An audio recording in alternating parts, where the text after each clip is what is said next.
कराची के इलाके सोल्जर बाजार नंबर 1 में तेज बारिशों के बायस अपार्टमेंट की दीवार गिर गई है। रेस्क्यू टीम्स मौके पर पहुंच गई हैं। मलबे में फंसे लोगों को निकालने में मसरूफ हैं। मजीद जानते हैं डॉन न्यूज़ के नुमाइंदे इमरान हफीज से। इमरान, अपार्टमेंट की दीवार गिर गई है, बताइएगा इस वक्त क्या सूरत हाल है? रेस्क्यू की टीम्स वहां पर पहुंच गई हैं?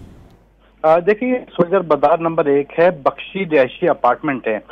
यहाँ पर जो बेसमेंट है जिसमें गाड़ियां पार्क होती है, वहाँ की दीवार जो है शदीद बारिश का पानी खड़ा होने के बाद कमजोर होकर इसमें गिर गई है, जिसके बाद जो है वो कुछ जो वहाँ पर बेसमेंट में कुछ बच्चे जो वहाँ पर मौजूद थे उनके जख्मी होने की इत्तला है, जिसकी इत्तला के ऊपर जो है रेस्क्यू 1112 का जो रेस्क्यू का अमला है और रजाकार वहां पर पहुंच गए हैं और जख्मी बच्चों को मलबे तले जो दबे बच्चे हैं उनको निकालकर फौरी तौर पर अस्पताल मुंतकिल किया जा रहा है। ताहाल जो है अभी रेस्क्यू का अमल जारी है। जी, इमरान हफीज हमें अपडेट कर रहे थे। कराची में बारिश के बायस बोर्ड बेसन से माई कोलाची जाने वाली सड़क पर ट्रैफिक जैम हो गया है। गाड़ियों की लंबी कतारें लग गई हैं। इसी पर मजीद बात करेंगे डॉन न्यूज़ के नुमाइंदे